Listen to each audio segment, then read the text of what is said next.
Okay, so this stuff only, well, I shouldn't say only. This stuff is useful, right from a gestural level potentially, but shouldn't be um, privileged over top of the gesture, right? So what I mean by that is that basic gestural stuff, right, and the basic structural stuff that we've gone over still holds priority. There is a fair degree of overlap, right, between these stages, right, as I kind of mentioned right from the beginning. So the more that you can incorporate into, say, an early gestural stage or a basic structural phase, the better. Right? But trying to use things that are simple as possible to develop things that are as complex as possible, and as doing so as easily as possible in the process, right? So whatever makes the job easier, basically, is what I'm saying. So again, we're just going to break this up. We're going to break the torso up into 2 different days, right? So we're going to do the front today, right? The back tomorrow, and in between time, we're also going to discuss the profile of the torso as well as the shoulder, right? And mix those things in with each other, right? Because there's a fair amount of information to go over. It all only really makes sense at the end of it, but we've got to break it up in order for it to not be just a wind tunnel of information. Okay, so we're dealing with the front today, and we're just going to deal with the generic proportions. These can easily be applied to masculine and feminine, and I'll point out the salient differences between the two. Okay, so again, we get your pelvic plate, that pelvic plate coming up to the wings of which coming up to about that 3/4 mark. Your center line, and then a halfway point along this first box here as well, that along with your clavicle area points towards where your sternum has to be, the base of your breastbone. And then as we branch out from that breastbone, we'll have a rough V that's coming out like so. That points towards where the base of your rib cage is as it starts to move into the bottom of your attached ribs and then into your floating ribs as well. And again, your rib cage essentially exists inside here like this. So it's just kind of poking out above and below that that first box. Now your rib cage, if you were going to be a little bit more particular about it, has more of a shape like this. Right, so it narrows pretty significantly towards the top and then expands out to its widest degree where this oval is being represented. Right? And then your rib cage itself would look something like this,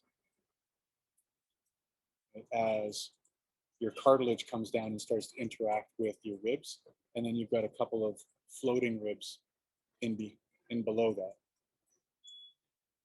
Okay, so these landmarks here are going to be particularly useful, as well as where the base of your floating ribs are going to be, and you can simplify that like this, right? Because this basically takes care of a lot of volume that we're putting into these areas with respect to your pectoral and your deltoid as well. Now, where this landmark lines up is effectively directly over top of that pelvic plate at that halfway point between the top and bottom of that first box. Right? And this separates 2 different abdominal sections, right? You've got your obliques that sit out here, and then your central abdominal tract, your rectus abdominis, right, running down the middle. Right? And these things are equally bifurcated. Now, on the top of your wings of your pelvis, the bulge of the main body of the obliques is going to be sitting right about here. And so that occupies that last quarter of that first box. And what this volume does, again, this is a light volume, it's not meant to be a detail, it just adds a little bit of volume to that initial profile to give you an idea of where that torso is going to start to change position as this bulges, or that muscle bulges. Now, this is a little bit more prominent with the masculine rather than the feminine, because we all have what a friend of mine likes to call loser areas on our body, where we all store a little bit more fat. Right? And the male structure tends to store more fat in the obliques, right, as opposed to, say, the hips. right, which would be more reflective of the female structure. So this is going to be a really useful landmark, if for no other reason that it also starts to point, right, to where the rib cage is going to start to identify where this basic shape indents, right? And then between this indenting and this outdenting, or dipping and bulging, right, we get a change of profile that makes your torso profile look a little bit more interesting than this. So that rib cage becomes really useful and necessary to start to identify a change of direction. But again, we're trying to ignore that to begin with in favor of simplifying that with those basic geometric shapes. Your central abdominal tract, right, is essentially divided up into 3 separate sections. First section is essentially level with that 3/4 mark of that first box, and that's ultimately where your navel is as well. So as I mentioned before, your sternoclavicle cleft, basically your sternum, and your navel all line up along that. And this abdominal tract extends all the way down to the base of the groin. Well, not entirely all the way to the base of the groin. You're going to have another point of reference here at a quarter-way mark between here and the base of the groin, and this is where your pubis is. So your pelvis, try to keep it in proportion here just for shits and giggles, essentially looks like this.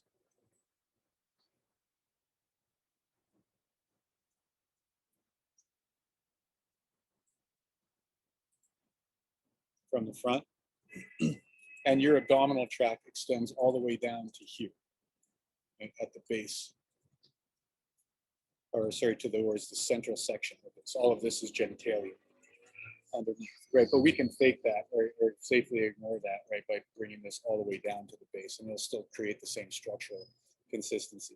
So this is one abdominal tract here. And when we look at that from a profile, where can I put that? So we'll talk about the profile a little bit today and a little bit next day. When we put that ball inside here of your pelvic girdle, and then start to break this space up even more, that last abdominal tract is the one that's starting to take a bulge. Right, so as it comes up, right, the apex of that bulge is going to be right along the level with your navel, right, which means that all of this stuff here is generally kind of like thrown into a bit of a shadow, right, because this is projecting forward in space. And then as it moves backwards towards the rib cage,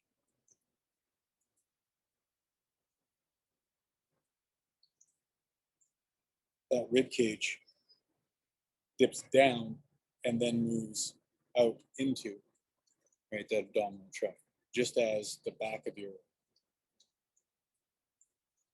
rib cage helps to control that bulge here as it dips into the lower back and then into ultimately the glutes. Okay, so this is relatively flat, and as a result of that, that's relatively reflective of what your hip axis is doing. So this is a nice landmark to look for in terms of what this central structural core of your hip axis is physically doing as it starts to shift weight back and forth. As the shadow starts to shift up and down, this hip axis inevitably shifts up and down along with it. Your next abdominal tract essentially sits on top of this first box, but now mirrors the arc at the base of the rib cage, or this diagonal at the base of the rib cage, with a slight arc. And so we're going from flat to this triangular bit, and then putting in this rough arc here. And to kind of give you an idea, again, it's like where this navel is in relationship to the base of the rib cage. This forms kind of like a square on its side to help lock that into position. Okay, so this gives you your stereotypical six-pack. What you have up above this as well is 2 more abdominal tracts that now come up off the top of the rib cage and then go subterranean underneath your pectorals. Now your pectorals sit essentially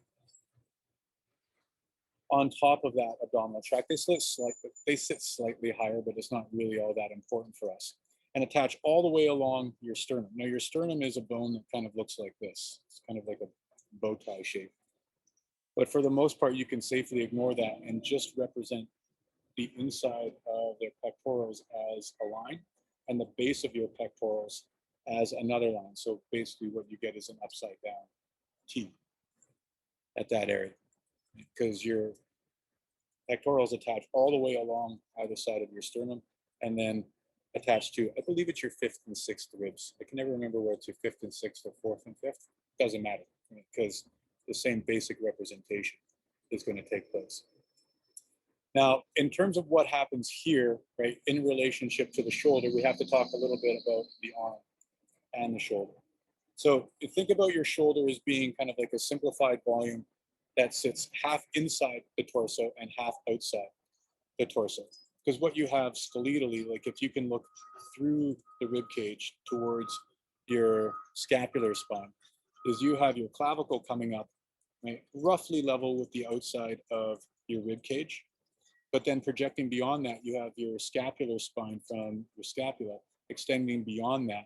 And that creates a little bump at the edge of your shoulder. Right? So if you feel out towards the edge of your shoulder, you'll feel two little bumps. The first of which is your clavicle, the second of which is a flat ledge called your acromion process.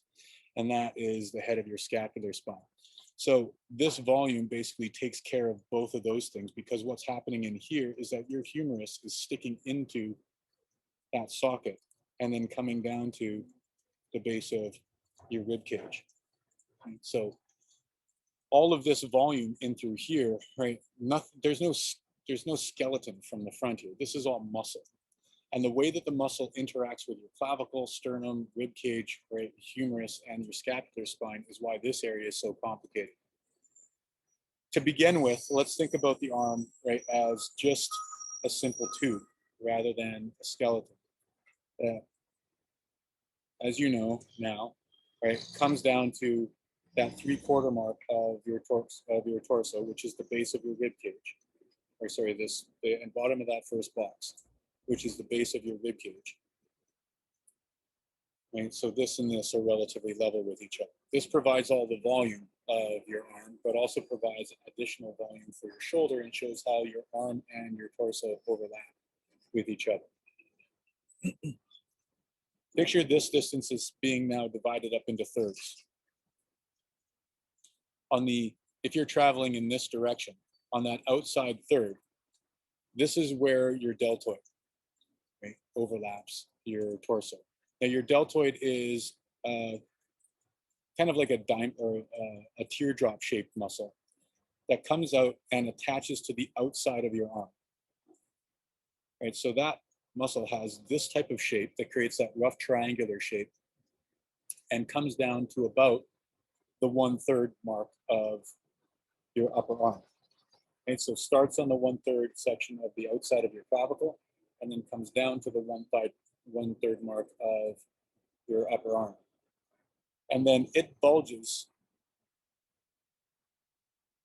over top of that initial shape, that initial basic tubular shape. This is the muscle that sits on top. Now your pectoral, if you look at this skeletally, your pectoral comes and attaches to the head of your humerus. Okay, so as you move your arm, you're also moving your pectoral. Your pectoral is also the front wall of your armpit.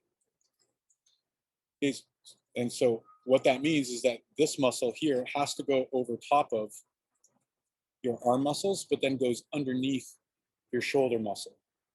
So your bicep then, or what's remaining of this basic shape, goes underneath both of those things, and your rib cage goes underneath your pectoral.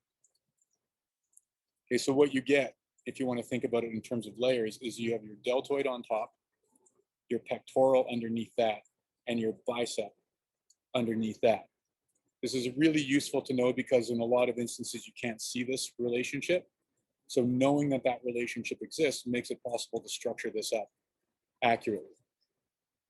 Now what you also have here to complete with the profile of the pose is a little triangular wedge of muscle here that goes in behind your rib cage and your obliques. This little triangular wedge of muscle is your latissimus dorsi, your back muscle. We'll go over more of this next class. Right, so this is coming up from the back and actually attaching to the front of your arm, right? But from the reverse, or from the rear side of your torso. And we'll go again more into that next class. So what this allows us to do is essentially develop the entirety of the volume of the torso without ever referring to an edge line, silhouette line, or anything else. And we'll also provide guidelines as to where shadow shapes are going to start to take place. Now, this is obviously just as is, right, more particular to the masculine structure or male structure. The nice thing about this is that other than proportion, right, like the proportion that we went over in the first half of class, this structure muscularly and skeletally, right, is exactly the same, right, between the masculine and the feminine, or male and female. The difference between the two is obviously the difference between the male and the female breast.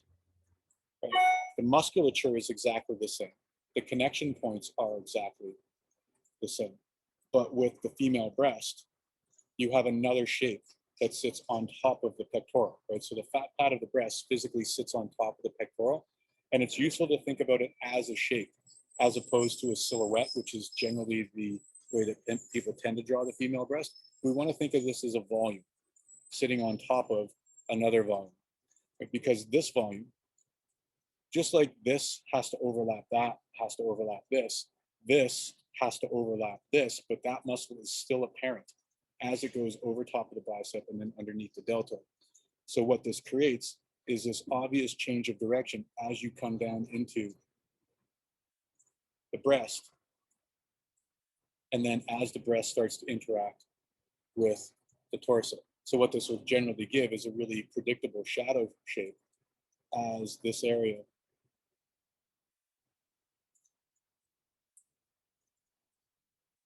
starts to reflect the volumes that are interacting with each other. Now, if you look straight down on the torso, your torso has a convexity to it. So let's call this the front. So your neck hole, right, is here in your spine. It's coming down here. Your pectorals, right, female or male, follow that convexity. Right? So those are moving towards the outside of that convexity, and so do the nipples. Right? The nipples come from the outside of the torso, right? And male and female, generally speaking, sit towards the outside of the pectoral. And when you're going to draw the nipples, try not to draw them like this. Try not to draw them as like portholes or bullet holes right in the middle of the chest. Right? Think of them as having more of kind of like a check mark quality. Because again, most stuff is going to be lit from above, right? Which means that male or female nipple is going to have a shadow that's being cast by nipple and areola onto the torso or onto the pectoral, and it's going to be better represented by something like this rather than something like this. Okay, so all of this stuff is going to serve as useful landmarks, right, to start to build stuff up, right, without reference to a silhouette line or outlines. So to give this a little bit more substance, quite literally, Lindsay, would you mind firing up your video feed? This would be a decent page for you guys to screenshot. And Lindsay, if you could take a pose that maybe is 3/4, right? Again, 45-degree angle to the camera, but with your hands kind of behind your back so that I can see the entirety of your torso, that would be great. Okay, and I'll do a 5-minute demo just to show how this is applied. Do you want me to time it, or are you just going to call when you're ready? You can time it. Okay. Okay.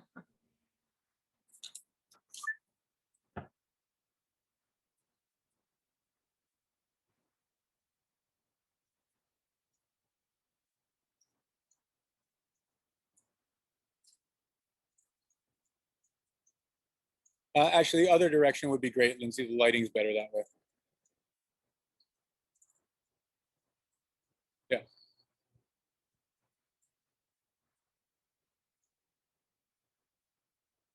why my speaker keeps dropping out, such a pain in the ass. Okay, so again, none of this stuff affects your gesture, although it can be integrated into your gesture. So I'm going to shift those proportions, right, as they relate more specifically to Lindsay's structure. And as you'll kind of recognize, it's like, hopefully anyway, is that I'm incorporating structure, right, or this stuff into that initial gestural phase right at the beginning of things. Right? And this will happen quite naturally, right, as you start to become more and more comfortable, more and more familiar. Lindsay, if you can just twist slightly away from me. Lindsay, if you can just twist slightly away. Too much. Too much.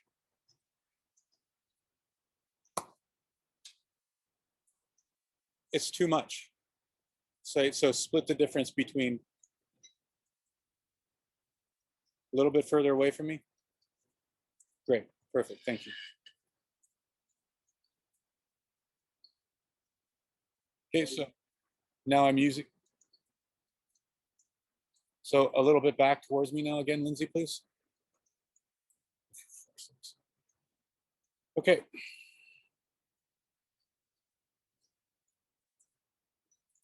Okay, so now I'm using this stuff, right, as a guideline for where to place the center line in relationship to this edge line, right? But now also starting to roll in that rib cage a little bit more accurately. I know the pectorals have to be here, and as a result, the breasts have to be sitting on top of that shape. I know that I'm be able to see a little bit more of this section of the torso and a little bit less of this side. The neck structure will help to also, right, develop and arrange that sense of overlap. And I know that my pectoral now has to come up from here, go over top of my bicep. And then I know that my deltoid has to be doing this and going over top of that. My rib cage now coming down here, providing not only a guideline as to where my shadow reference is going to be, but also, how have I done? Right, providing a guideline as to where my obliques are going to be nesting in up underneath that.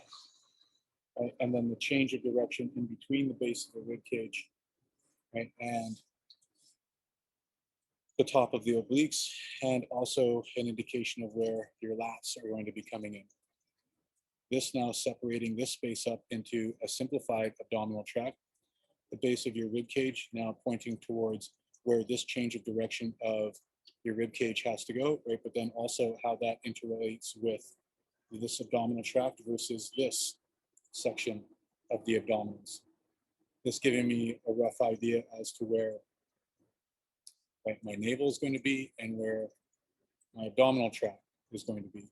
The convexity of your rib cage is also going to give a good idea as to how the breast can sit on top of that, because the breast, especially from this position, is going to interact, right, with that convexity, right, and then push up, right, against it. So this is, you can use essentially the bra, for example, right, as a way of getting a rough idea of what I mean by that.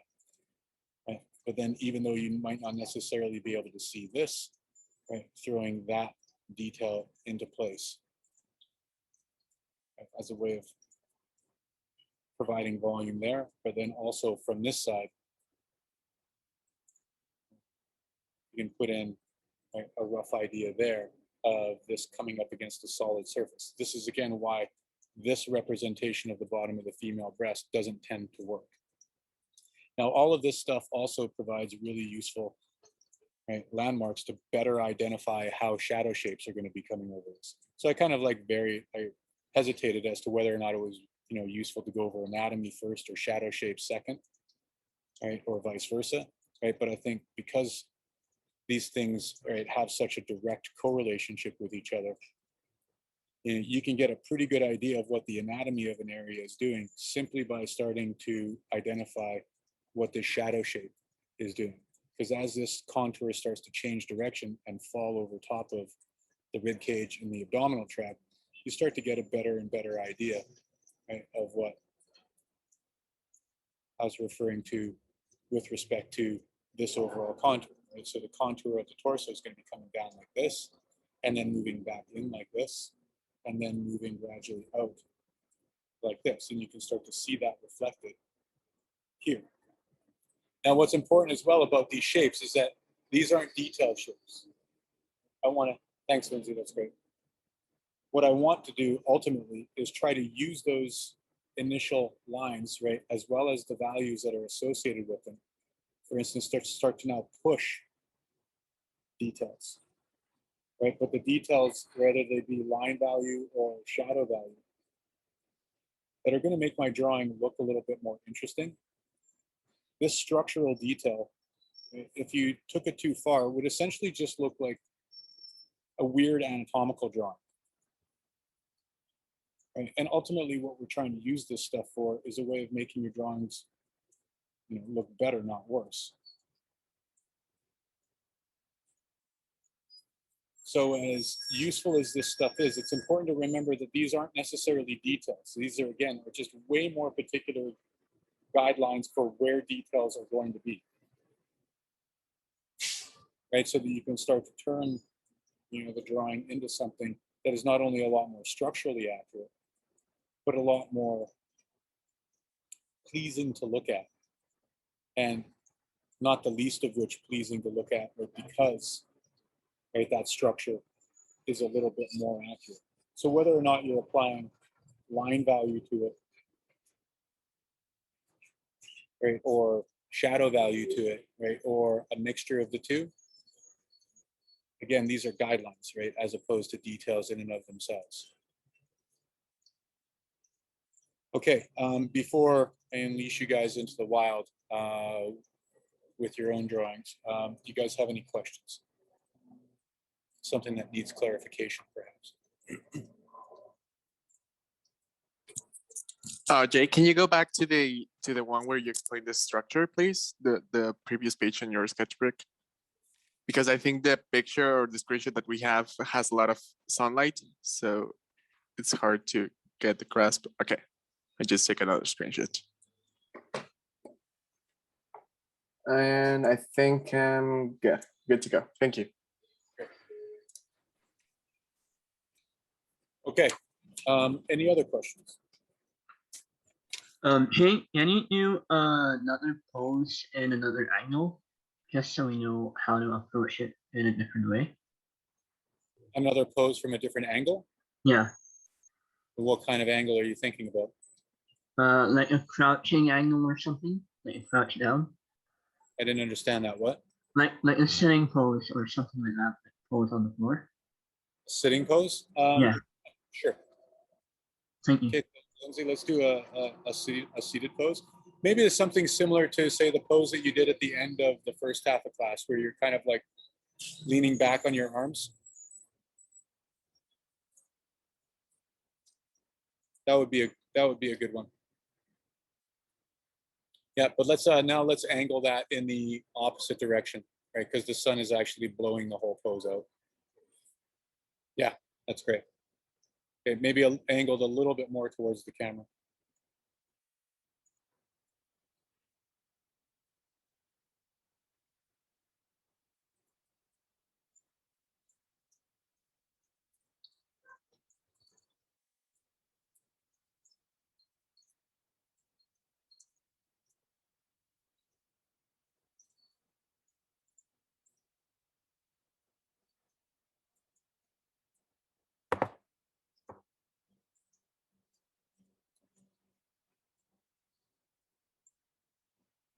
Great, thank you.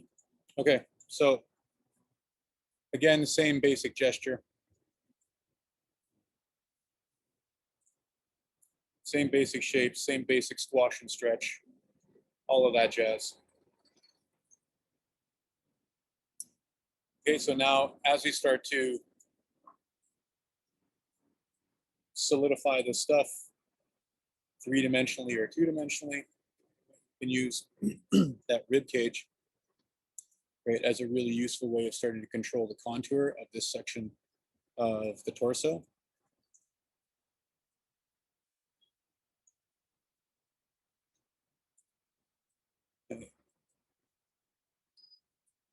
pelvis as well is going to be just as critical to interpret here as well. Now, and depending on the pose, right, this one being a good example of it, they're going to be a significantly greater difference, right, between the curvature of the rib cage and the bulge of the glutes.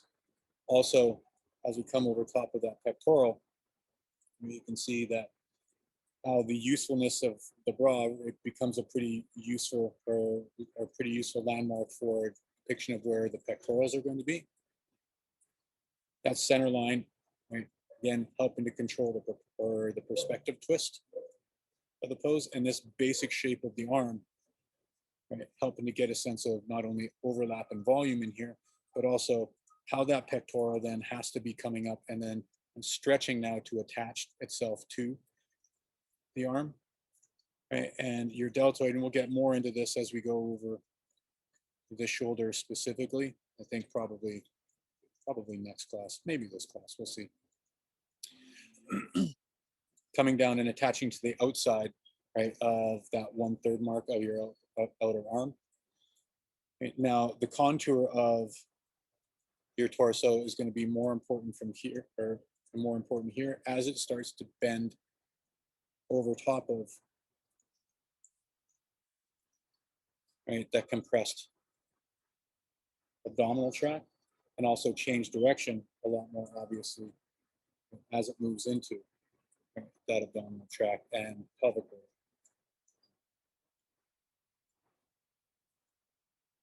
Now, this does require a little bit more of a conversation about the pelvis, but we're going to save that conversation for when we deal with the legs.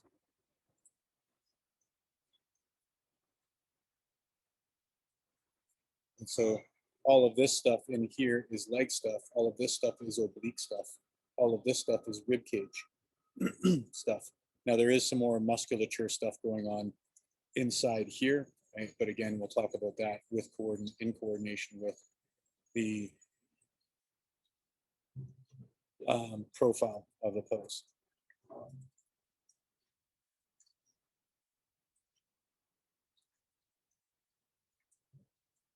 Okay, so again, just like, I mean, seemingly everything it is that I do in this class, which I'm sure you guys have noticed, is systematic in terms of its application, but systematic not in the sense of, or not with the intention of boring the ever-living hell out of you. Systematic in the sense of trying to provide like a reasonable guideline as to how this stuff can be applied, and then make developing details out of this just a little bit easier, because now the bottom of the rib cage has to be here. This has to change direction like this. That means that this shadow shape has to be following that contour, which is just going to make it a little bit easier to try to identify where that shadow shape is and why that shadow shape is moving that way. And then likewise, why that shadow shape continues, say, in this area along this channel as it dips underneath the rib cage. Why that shadow shape comes in over top of the breast in this direction, right? And then takes on that shadow shape because it's moving over top of that volume. And likewise, because this has a volume to it, how that shadow shape is being cast by the deltoid over top of what you now know as being a pectoral that is distinctly different from the rib cage. And because that arm itself has volume and the deltoid itself has different parts to it,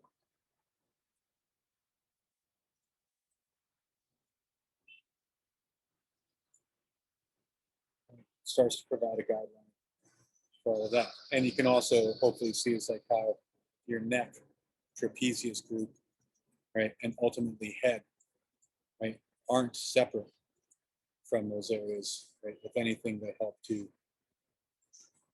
flush out those areas.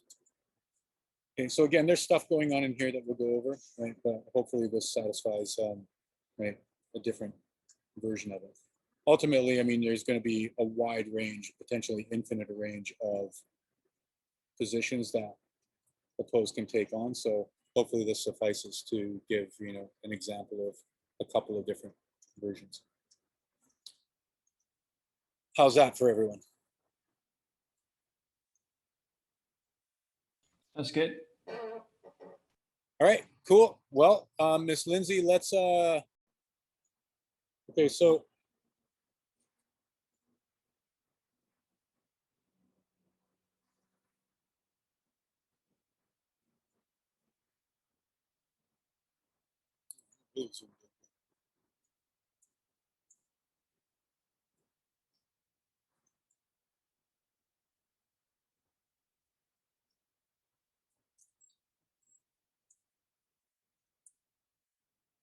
again, with these shapes from the front,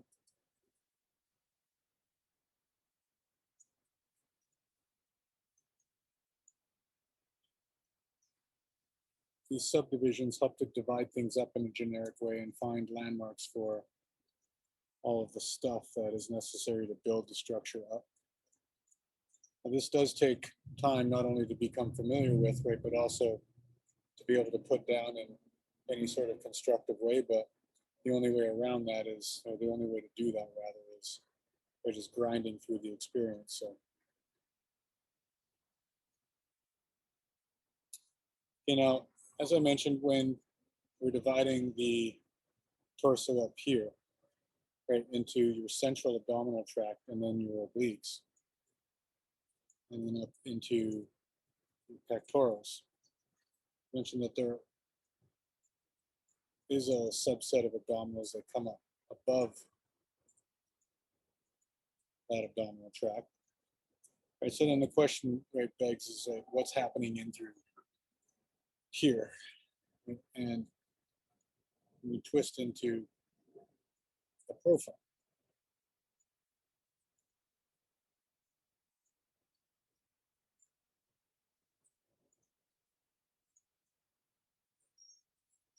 And we start to get a sense of what that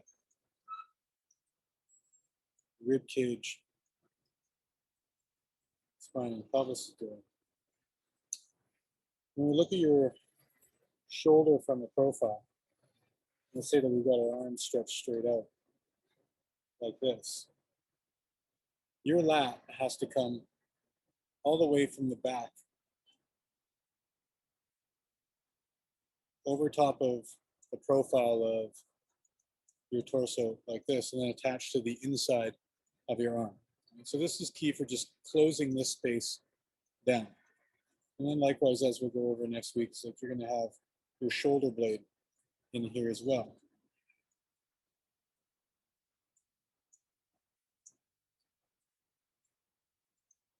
That will help to break this space up. Now your shoulder blade is important because underneath your pectoral, right, and this is essentially the back and the front wall of your armpit respectively, and then along your pelvic or along your abdominal tract. This space in here is the confusing part, because you have the bulge of your obliques sitting here. And then again, this is where you tend to collect more fat. So this is an area that tends to bulge a little bit more.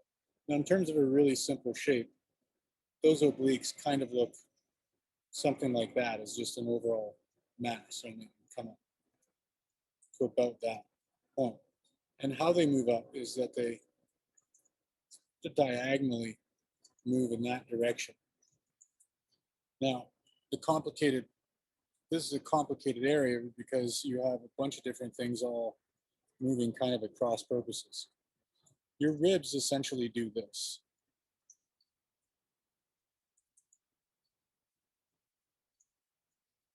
Right, but then when they hit a particular point, like right here, this is all cartilage in here that is moving down like this away from your sternum before it starts to curve back up into your ribs. So all of this is kind of moving like that from that section. And then when it hits this point here, this is all physically bone, but then starts to move up like that. In a lot of instances, you can see those.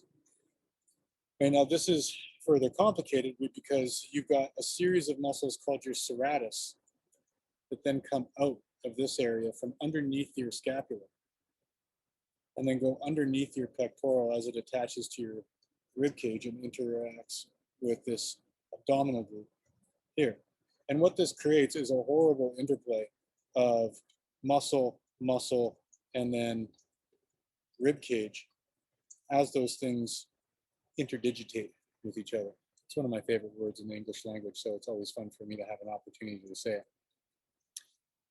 So what this creates is this horrible mess of detail inside this section. Now, one way of getting around that is just by closing that space down by using these basic shapes. By saying, all right, well, that's the obliques. In there, what's left over is rib stuff. And you don't really end up drawing anything in there other than maybe a light indication that this is what your ribs are doing. Now, a way of making that even a little bit more believable is that if you can, let's just take this side view for instance. If you think about your serratus kind of coming down like this, you're only able to see 4 of those things before they disappear in behind the pectoral and the lat. As it comes up over top of the rib cage. And your obliques, oh, that's not in train. And your obliques, rather than thinking about them as kind of angling back like this, we can think about those kind of coming straight up like this. Now, the important part about that is that it just creates an easy to remember pattern, where you basically get steps inside that area. And you can generally only see 4 of those things until they disappear in behind or underneath the pectoral. So that just becomes a nice, easy detail to put in this area just by doing something like that, or by putting in something like that that you can get away with as a representation of kind of like those fingers of muscle inside, say 2 minutes, 5 minutes, right? Even longer. This also provides a really useful direction for anything that you might have time to do more accurately, because each one of these things is going to have their own shadow reference as well. Now, that being said, generally speaking, we don't even see all that much because this is one of those muscles that requires a relatively high degree of developmental model rate in order to see it. But you will be able to see something of that inside that area. And generally it's confused with what the ribs are doing because they're moving at a slightly different angle than your serratus, right, et cetera. But this pattern is what you can put in as a way of shortcutting that. So what I'm going to do is I'm going to do a 15-minute, well, 10-minute demo. Lindsay, so can we fire up your camera? You guys can screenshot this here as a way of fleshing out the front of the torso. And Lindsay, if we can do a pose from the front, 3/4 front, something like that. Again, arms out of the way of the torso. So we can see so it. it could be similar to what it was before. Just anything from the front that I can see the torso, the front detail of the torso would be great. Okay, and that's 15 minutes, yeah? 10 minutes, please. Oh, 10 minutes, sorry. Thank you. 10 minutes. Yeah.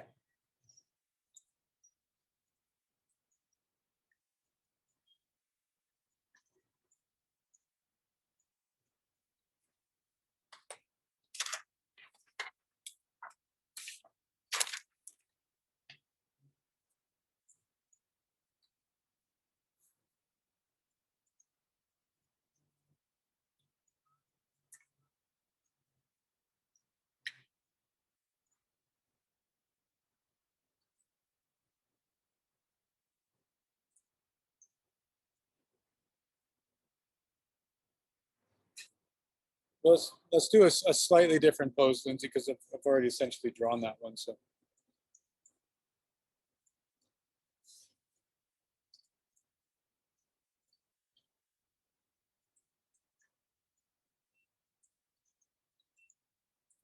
Well, it's the exact same angle as I drew before, so just a different, sure.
Yeah, so the problem with constructive anatomy, right, is that you're effectively the same way that I was kind of like have been asking you to abstract from what you can physically see, is that because all of this stuff is obviously hidden by skin, clothing, right, etc., it very much requires you to kind of know what's there and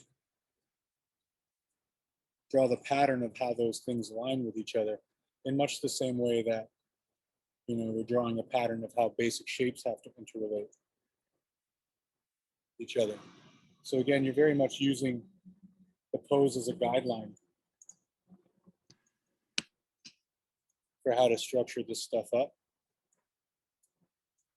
which is why, generally speaking, like when people ask, is like, should I learn anatomy, right, to help with my life drawing? I mean, the answer is always yes, but it's only yes after a certain point, to be fair,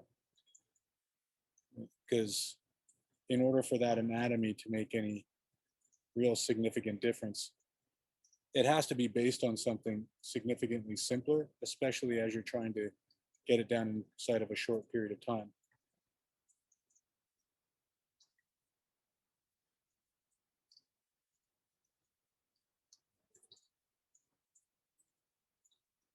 Okay, so for instance, like the ribs would be doing this here and then moving back up like this. Your obliques are moving up like this. And then your serratus is moving down like this. So those are nice things to kind of ghost in.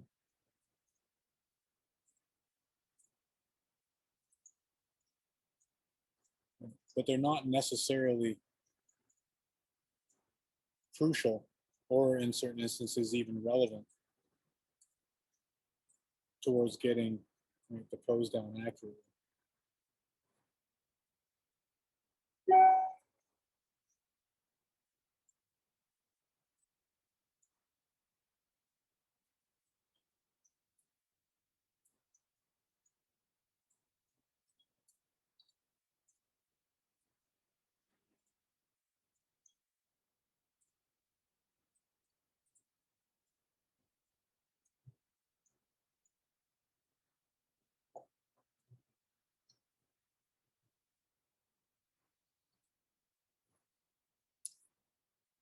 Now this is where also, as I mentioned, right, you can start to play with some different modes of expression as well. So this is where you can start to, rather than just being carefully blocking things in, you can start to experiment with how you're applying your line to this. Right? And that line might refer to, say, shadow reference, as I start to apply thicker and thinner areas of the pencil to the paper. It might refer to line value, as I start to put in like a nice thin line representing the front of that bicep.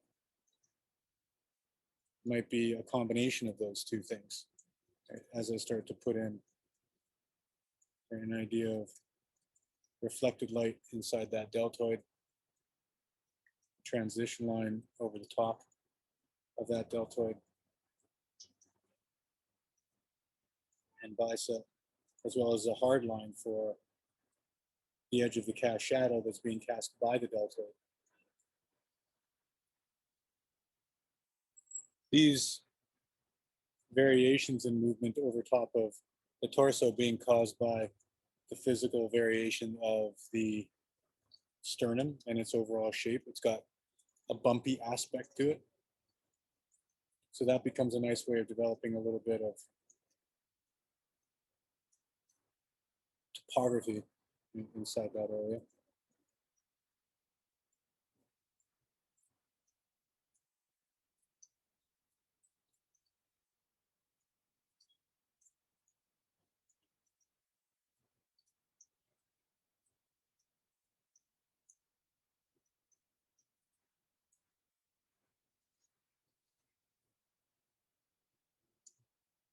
And the topography is useful because then it becomes a way of doing a more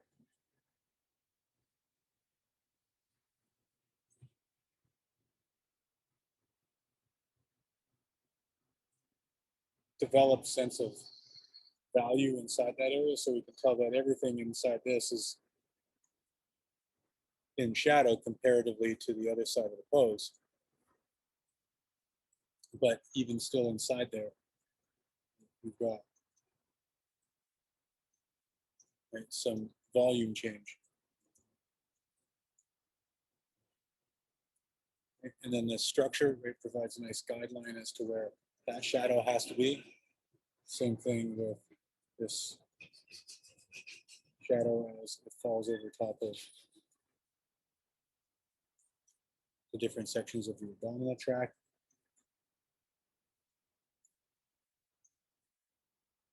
And so it is useful and important to be careful with that structure to position things the way that they need to be connected.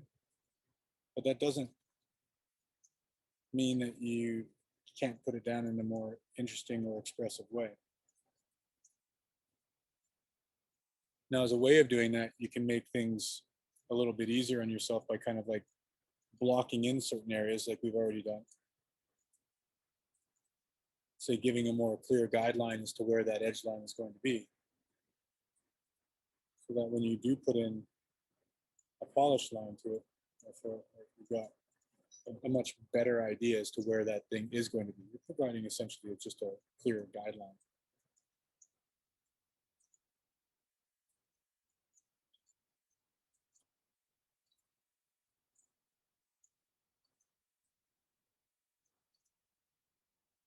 You notice what ends up happening is that even though you're describing the same information, all that information starts to look and feel different because the lines themselves carry not only a descriptive value to them, but an expressive value.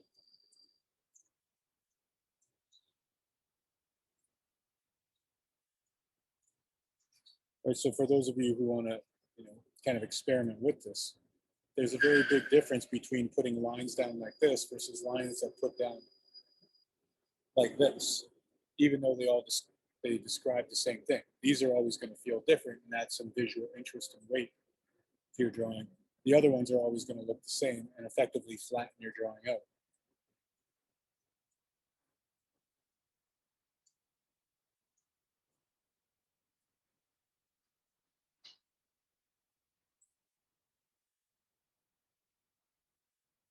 And also be aware is like there's different values associated with things as well, right? So for instance, this really dark point here indicates where the base of that rib cage is, and so that gets pronounced a little bit more. But then that just kind of seamlessly moves into a shadow that represents the underside of the rib cage in general, and then the sheath that connects your central abdominal area to your peripheral abdominal area. Okay.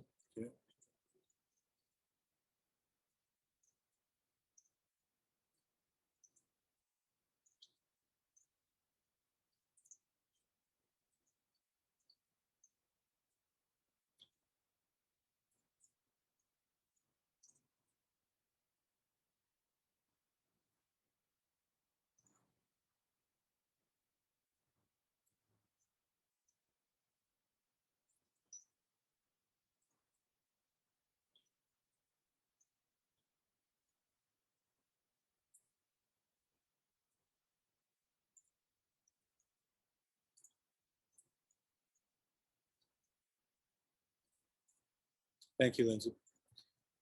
Okay, so these last two 15-minute poses, I'd like you to gesture up the entire body, right? And then start concentrating on just the structure of the torso. And Lindsay, if you could position your each pose so that the front of the torso is again facing the camera.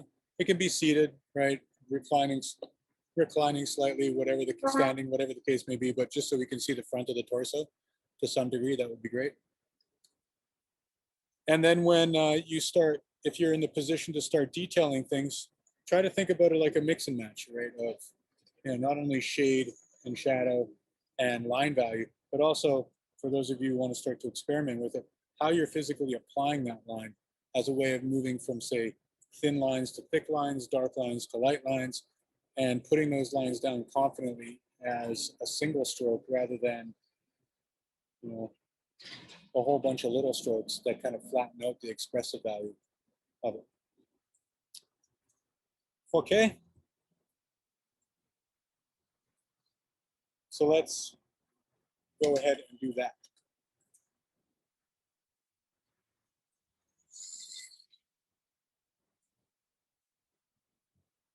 All right, gang, feeds and shares back up. Last time around the horn for the day.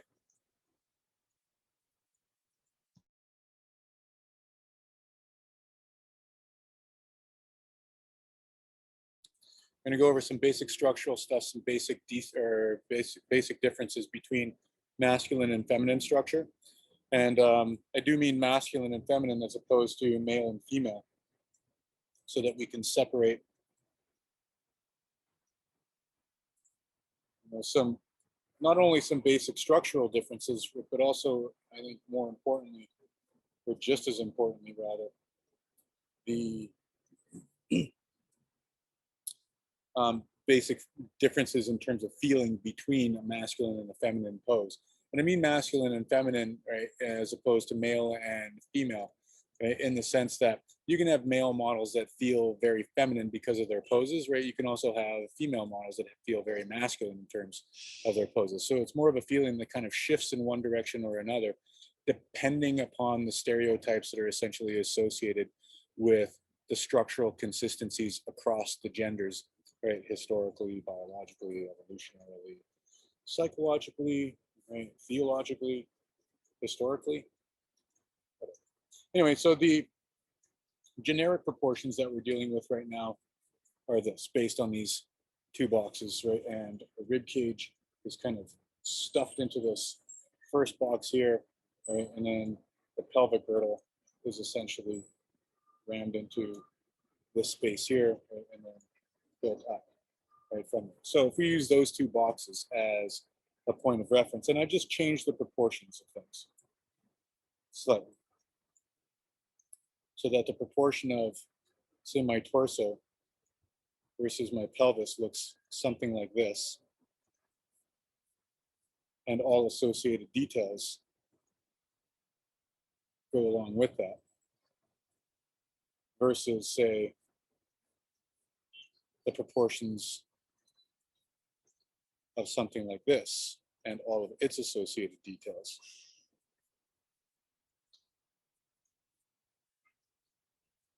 Obviously, I'm exaggerating here for my own twisted educational purposes. Between A and B, which one's masculine and which one's feminine? Class participation time. A masculine, B feminine. A is masculine, B is feminine. Right? So there's something that's stereotypically, and by stereotypically, I just mean a pattern of things that we recognize in the world as being relatively true of things on a general basis, so that we don't have to put in just any sort of like higher thought into it. We do this shit all the time. The fancy word for it is called heuristic. It just allows us to cut through the shit that we're really familiar with, so that we don't have to think about the same thing brand new as if it was the first time that we've ever seen these things every single time that we come across this. So this is what we're kind of capitalizing on in terms of the relationship of, say, a rib cage versus a pelvic girdle as it applies to right? These two basic structures. Essentially what we're taking advantage of, is something that looks like it can get the shit kicked out of it with a 2x4, still get food and bring it back to the cave type of structure, versus something that looks like it's physiologically constructed to make little versions of us because of wider hips. Now, this has an extension to it as well, where in terms of trying to create something that feels relatively solid, what we end up getting with a proportion like this or a structure like this. What did I miss?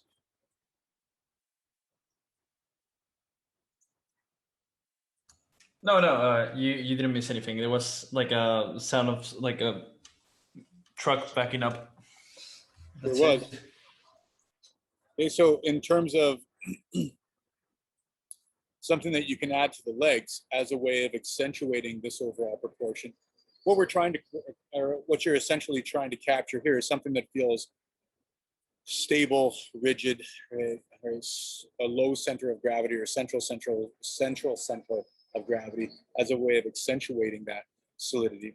Whereas these proportions here can be exaggerated by reducing the overall size of the torso with respect to the pelvis and then elongating the legs as a way of creating something that feels a little bit more fluid, organic, graceful, right? Curvy, however it is you want to capture that. You essentially have the character designs of Mr. and Mrs. Incredible right here. Okay, so this is something that you can do at a structural level, as opposed to something that you might try to distinguish between the genders or between the feelings, right, of the sexes, right, at a detail level where you're putting a bow on something, right, or you're putting eyelashes on something or breasts on something. Those will obviously start to accentuate these structures, but this as a structure starts to feel more masculine. This as a structure starts to feel more feminine, right at that basic level. So you can basically take anything, any character design, and start to apply the same sort of concept to it, so you can turn a candlestick or a chair or a lion or whatever the case may be into something that's a little bit more masculine and feminine. Likewise, when you're looking at this stuff from a profile, we've already kind of briefly touched on this in terms of like the what's called anterior pelvic tilt of the pelvis, which is just a fancy way of saying that your pelvis tilts forward and your torso, to compensate, tilts backward. Well, when it comes to distinguishing between masculine and feminine, what we want to try to accentuate here is that exaggeration of the tilt between torso and pelvis. And what this does, when we start to think about this with respect to the curve of the rib cage versus the curve of the lower back and glutes, is that it starts to accentuate what's called the sway back. The sway back being the dip at the lower back. And that dip is always going to be present, but it's going to be present to different degrees. This is going to feel, the masculine is going to feel quite a bit more rigid and stiff. This is going to feel quite a bit more cantilevered. And this has obvious structural benefits for opening up the abdominal cavity, right, to create room for little versions of us, right, and still have this frame being able to support that weight. Whereas you try to jam this weight into this, is you just tip over unless you like held yourself up with a stick and a wheel or something along those lines. So basically what this means is that you can take any pose, right, and shift it towards the masculine or shift it towards the feminine. Now, certain poses are going to feel more masculine or feminine just by themselves, right? Certain models are going to feel more masculine and feminine. So you can exaggerate, say, a masculine pose by associating a masculine structure to it, and likewise exaggerate a feminine pose by associating feminine structures and proportions to it. But you're not necessarily restricted to those things. So you can have a pose that feels quite masculine, but then start to attach, right, feminine structures to it and kind of push it in that direction. So what I'm going to get Lindsay to do, Miss Lindsay, if you can fire up your video feed again, is that I'm going to get Lindsay to take on one of her best masculine poses, right? And then one of her, yeah, exactly. right? Just screaming at things all the time, loaded with testosterone.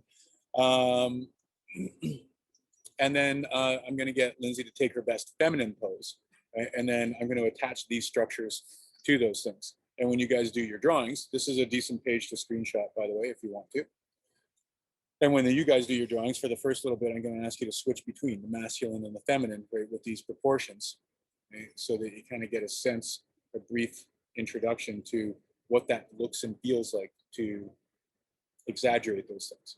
Okay, so Lindsay, let's start with the feminine pose, shall we? So what duration? About What 2 minutes. length? A 2 minute, feminine, Yeah. 2 minute. Okay. So I'll be a bit distracted here because I look over I can see the mountains here and there's a fire on the mountain.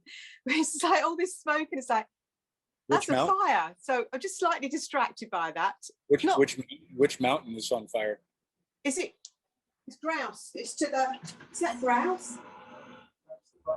It's diminishing now. I don't think it could be dust. Right. Okay. I think it's to the. It's not grouse, but it's to the kind of the hill to the east of grouse. Yeah, So that we're would not. so that would be Lynn Mountain, Coliseum Mountain, or Frome Mountain, So or if you go even further east, then it would be Seymour. I don't see. No, it. it's not Seymour. No. I'm looking Anyway, so the boyfriend's just phoning the I'm sure everybody else has noticed it, not just us, but anyway, he's just phoning the services. I'm looking right at them. I don't see a fire. Is it a house on fire or the mountain? Oh no, it's just no, not flames. There was a whole load of smoke.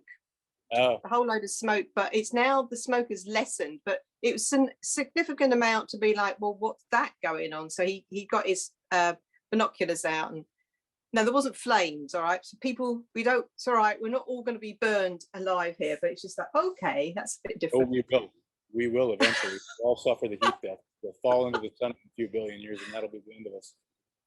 Okay, anyway, back to 2 minute feminine and then go straight into 2 minute masculine. Exactly. Pretty pleasing, Yeah. thank you. Okay. Perfect, thank you. Okay, so what I'm going to do is I'm going to do first while Lindsay's holding the same pose, I'm going to exaggerate the feminine version of it first. And then I'm going to take the exact same pose and I'm going to kind of smash it into the masculine in terms of its proportions and feeling, right? And just to kind of give an example of how you can slightly tweak these things to push it in one direction or another, and how it doesn't really affect your gesture or your structure other than the proportions that you're associating with it.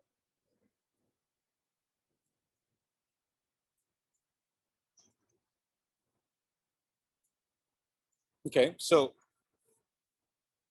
with this,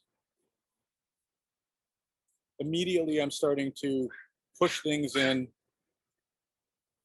this direction, right? Where this is funny when you look at contemporary comic books where these proportions are pushed to such a degree that there's barely enough room for internal organs inside of what they've left over for a rib cage.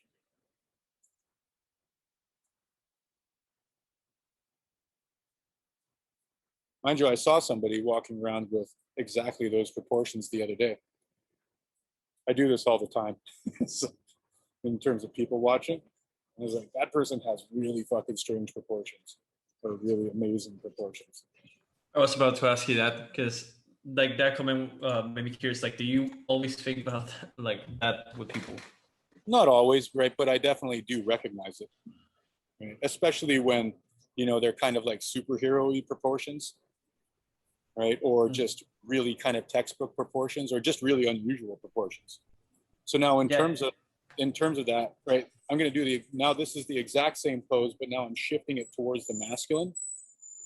So not only am I starting to change this proportion, but I'm also starting to change the degree of angle that the pelvis and the torso relate to each other with.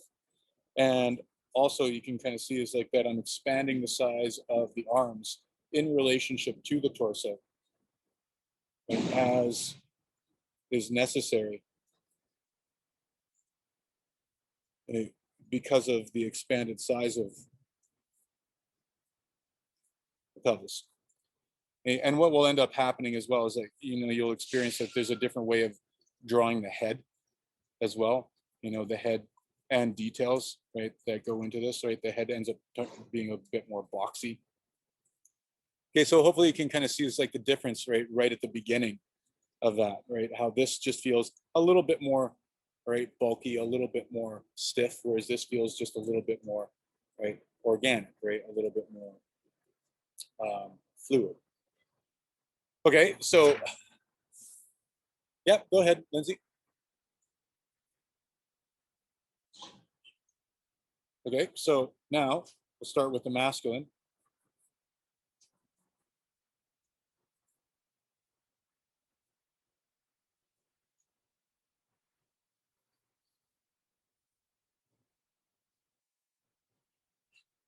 Right, and like I said, there will be details that you can associate to this that will help to accentuate that. But what I'm hoping to get across here is that you don't need details as a way of accentuating the overall feeling of the pose.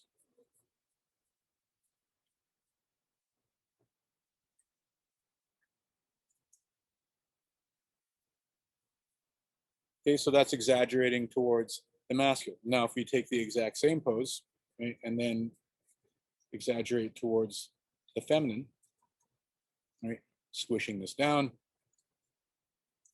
widening that out, lengthening this,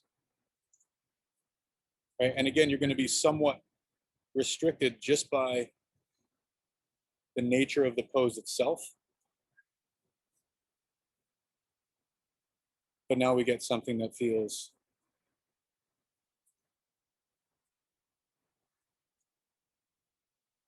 if not distinctly feminine, a little less that over there. Okay, thank you, Lindsay, that was great. Okay, so what we're gonna do is we're gonna go into 2-minute poses. And what I would like you to do is experiment with this, right? Start with either the masculine or the feminine, right? And then do the proportions of that pose, right, in those exaggerated proportions in one direction or another. Then the next pose, if you started with the masculine, do the feminine. If you started with the feminine, do the masculine. And we'll just flip-flop back and forth for a little bit, right, to develop a little bit of exposure to this.